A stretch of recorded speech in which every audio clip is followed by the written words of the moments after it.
The next question that we have here is, they've preferred to stay anonymous in sending us this question, and it relates to risk in collaborations.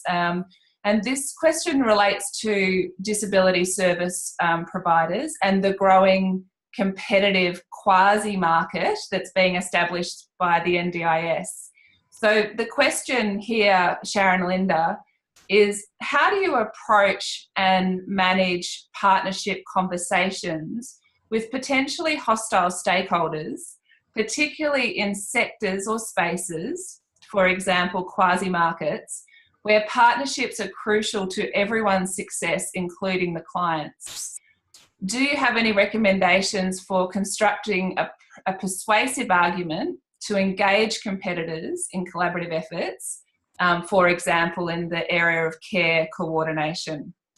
What are your thoughts on that, Sharon, Linda?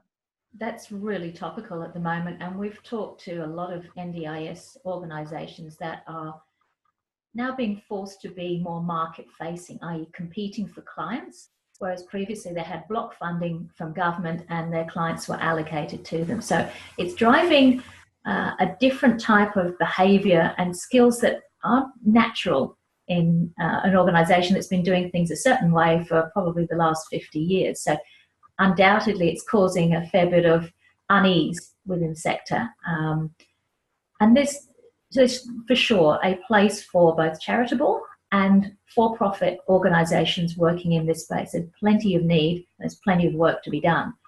I think the biggest incentive to break down that natural sense of competition is the opportunity to create large-scale impact through collaboration. So let's take the discussion right back to basics of what issue you're trying to solve, and that is meeting the needs of people with a variety of disabilities. And working together can actually create a much bigger and much more significant impact than all of those small organisations working alone.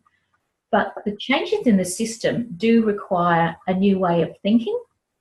And I think with a new way of thinking, the best way to start is to create a shared vision for change with the organisations in that same space. And that goes back to, for purpose, what are we actually here for?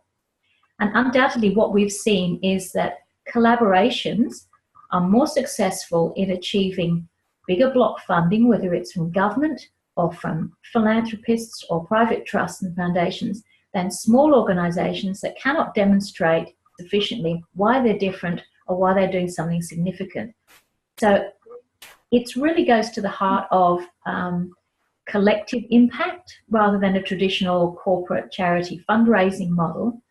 But the thing that is common to it is the what's in it for me.